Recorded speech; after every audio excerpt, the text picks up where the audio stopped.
Larry Lawton here. I got a great review for you today. Top 10 Netflix show called Heist. I actually watched the first 2 episodes. I think they're doing it 2 episodes at a side, and it's like a major robbery. They were real robberies too. But this one is pretty good. But before I get started, check us out on the YouTube member programs, Patreon. Don't forget, #1 book right in the links below. Check it out. You know, there's a lot of people trying to sell them for a lot of money online, and don't get fooled. Just go on our link.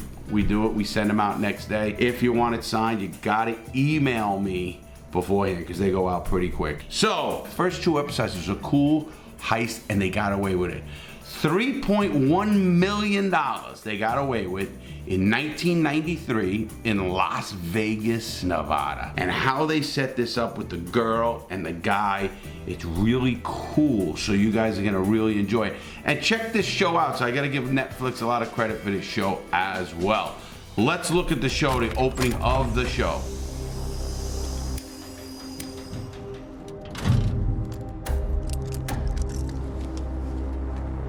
You like that private Learjet, don't you? I've been on those, and I did a lot of crazy shit on Learjets, but I was on really nice ones too. Even nicer than that Learjet. But you're really seeing a little bit of the day of the heist right now. Then it's gonna take you back here, you'll see here in a minute. And I kinda like this show because they got away with it, but they literally got away with it. They planned it right, and you're gonna see it's the guy always. It's always the guy. Not to say there aren't really some great women criminals out there, but the Ma Barker, she's not. But look what she did now. I owned a limousine just like this one. I owned a big stretch limousine like this, and I used to run around town with it and did it. I was doing drugs in the back of it, women in the back of it. It was just a crazy, crazy time in my life. And look at this girl. She wants to go crazy with him right now. Oh, put your wig back on. But they made it. Now look at how pretty this girl is. This girl is smoking hot. She's young, 21 years old. But they're gonna be showing you how the whole entire heist goes down. And I like these kind of shows because I hate to say, you know, in my old days I would have said, oh, that was a good way to do something. I knew a lot of armored car robbers, and they got away with it for a long time. I knew the whole biggest crew in Miami that was robbing armored cars, and they were getting away with $1.5 million, $2 million a pop, and that's back in the late 80s, early 90s. Now you look at that money today, and if you look on my Wikipedia, I think it said I robbed one store for $500,000. Today's dollar, that's like 900,000. I think that's what it says in that one store. Look at this girl. She is hot, and she's a little bit naive, and then I think that would help.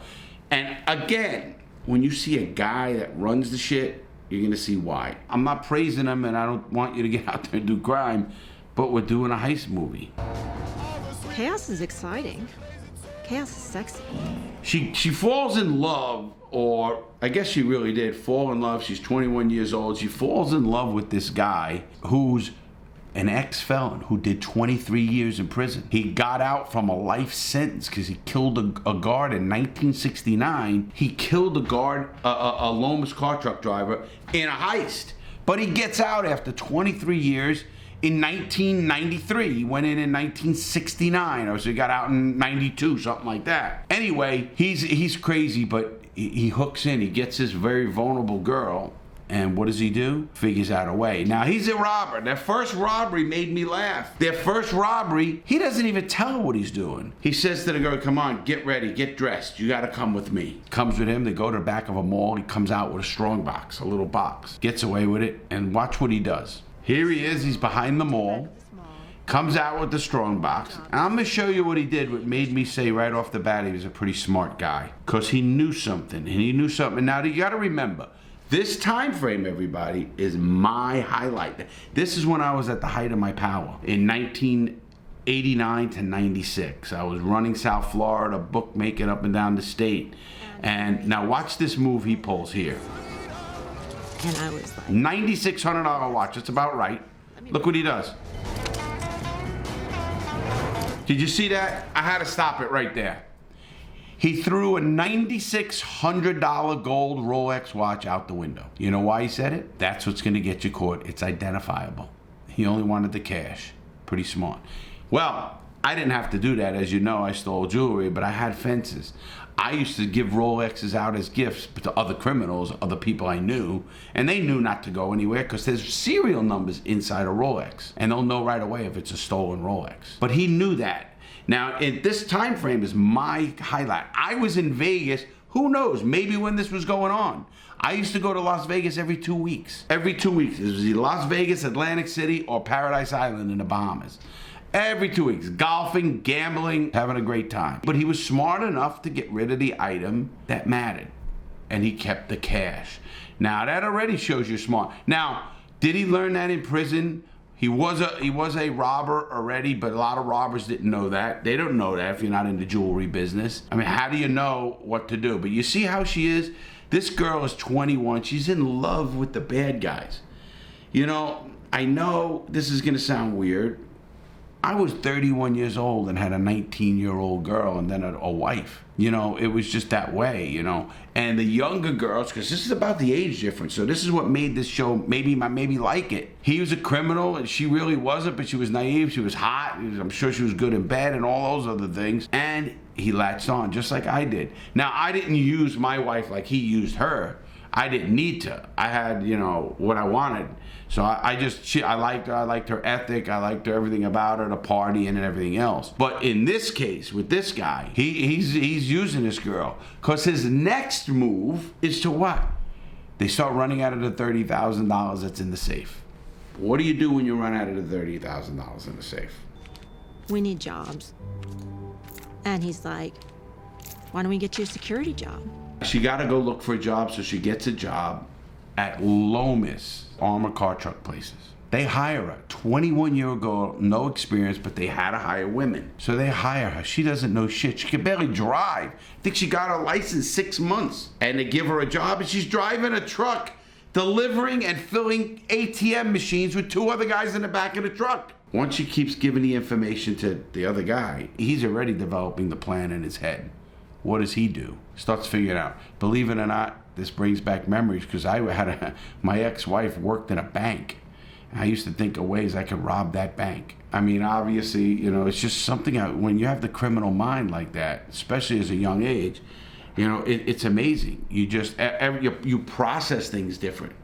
That's why when I do reviews and I do stuff like that, I process it looking at it, what's wrong with it. How could you do the robbery better? I'm not looking at, oh, that's cool.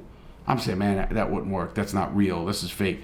This is great. Remember she hit me with the truck one time? Couldn't stop at stop signs either. Obviously, these 2 guys are even talking about how crazy she was and she didn't know shit. She was like a dipwit. But you don't need the smart one. Somebody's got to be the smart one. She did pull it off, so I give her a lot of pair of balls, a lot of cojones. So you give her a lot of credit there. And he would take my notes and follow so that he could see what that Monday route looked like. And they figure out how to do it. Look at this. Knowing the routes. Now, I want you to look at this for a second. Look at the route.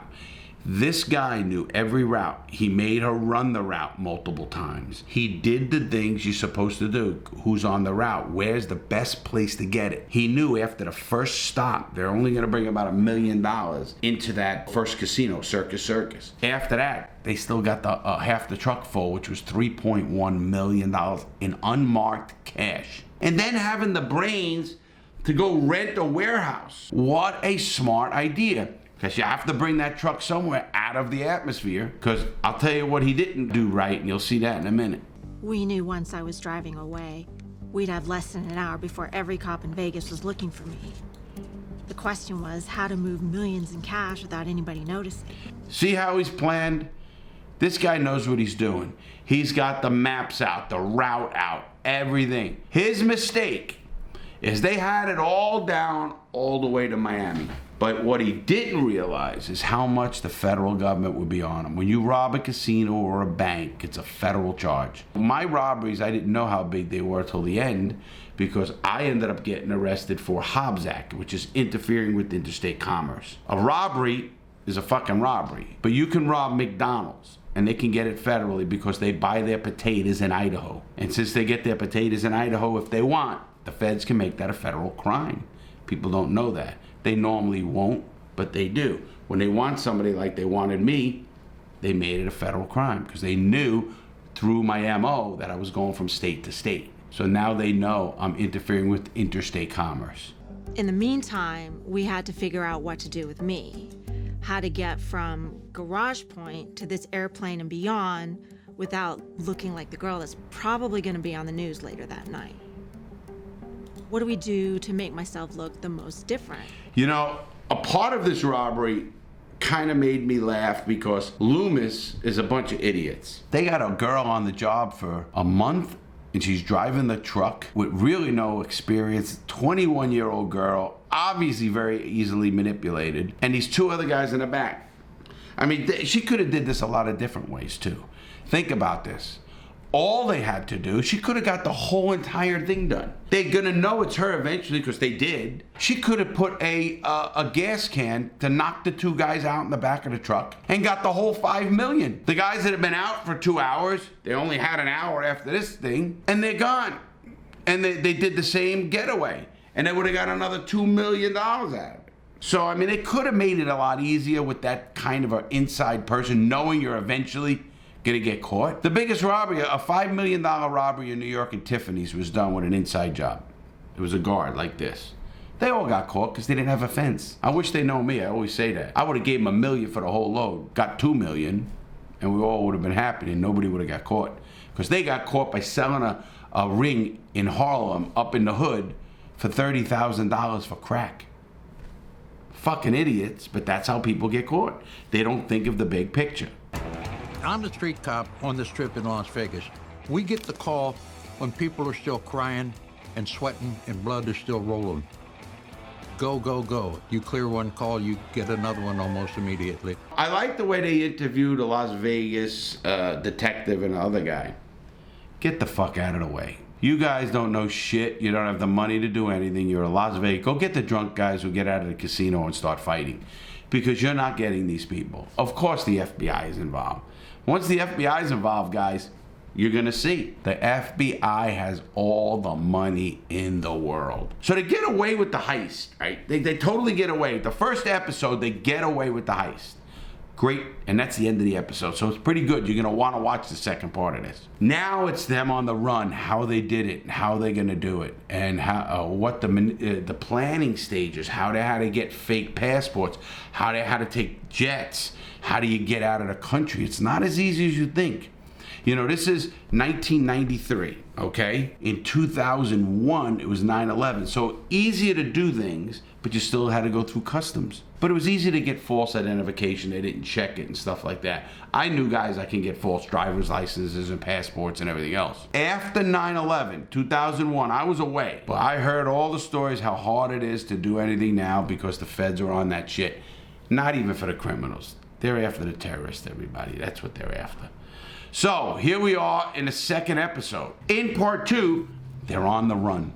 They always seem to be one step ahead of the FBI. And I get that. That's a smart move. They're doing things right. Look at the boxes of cash. Mega. You see how hard it is to maneuver that cash? And they sent it in the mail, which was a pretty good idea. You couldn't just get in a car and start driving. They're out looking for you. They only had 1 hour from when the robbery was committed before the helicopters are up and the roads are blocked and everything in the world is blocked. They got out. I did like that way they got out. They dressed her as an old lady, put her in a wheelchair, and the other guy pushed her from the car to a jet, like she's an old lady with a lot of money, and they get on the plane. So now nobody's saying, oh, here's this hot 21-year-old getting on a plane, and here's this guy doing it. Smart. I love that. I like when people use their ingenuity or their innovativeness. That is great way to do it. They did say later, a little bit later, that it was kind of odd that she gets on in a wheelchair, but she just jumps off the plane like it was nothing. But they do get away. And where do they go? They're smart. They don't go that far. They go to Denver. From Denver, look, here we are. They're on a train. Boom, they take the train all the way to New Orleans. They get crisscrossing the country. Who are you gonna find? You're on a plane, now you're on a train? They go from the train They rent a car. Best place to go. Miami, Florida. Nothing but people down there. A hot girl will fit right in, but they're not letting her get out of the hotel room because now it's all over the news. It's on America's Most Wanted. They're really looking for this girl. Airport detail for Metro, the bus stations. They get away and they go to another country. Good move. Get out. Got the money. Here's where it gets tough. What do you do with that much money and you can't be known?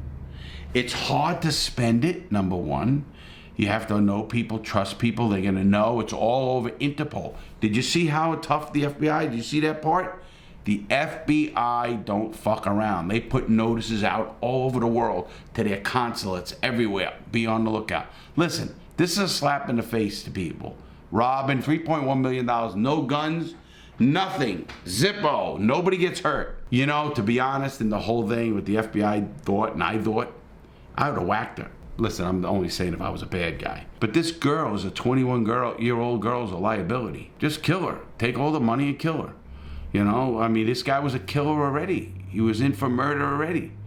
So he could have just whacked her wherever he was, left her there and gone. He's no more worry, no more liability. So I give him credit. I don't know if he knew that baby. Here's the baby part. He has a baby with the girl. I don't even think he knew he had a baby with the girl. Because what does he do? She says, I'm done. I just want to leave. She takes $18,000 out of $3.1 million and leaves him. And he says, yeah, she's hurt because he won't beg her to stay. Fucking stupid idiot. First of all, say I need $1 million and I'm leaving. Maybe she was worried she was going to get whacked. And what kind of job does she take? An escort. Although escorts make good money, good escorts make a lot of money. And she's a hot one. You heard her. She probably made a lot of money real quick. She's she's fucking around anyway. Might as well fuck for big money. But here's this girl does it, and where does she end up? Amsterdam. Amsterdam with her kid now. Through a friend of a friend, we managed to get different passports. And so the life of Dylan and Donna begins at that point. But the end goal was, how could I get him this normal childhood? So here's Dylan. He's a little confused kid. He don't even know what his real name is.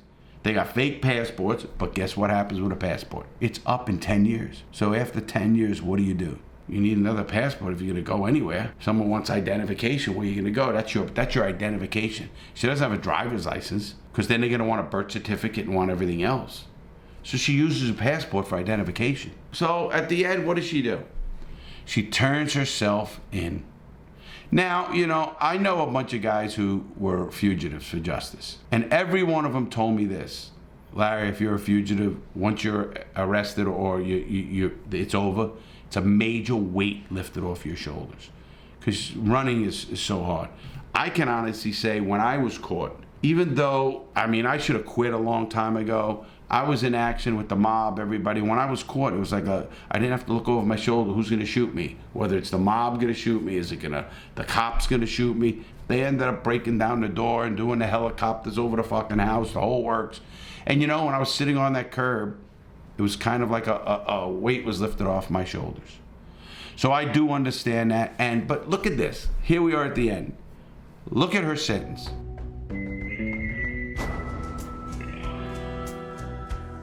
5 years in prison, and she didn't have to rat. She never told. Pretty good, huh? Not a bad take. Now, you got to remember, this guy didn't kill anybody either. Yes, his record's going to hurt him.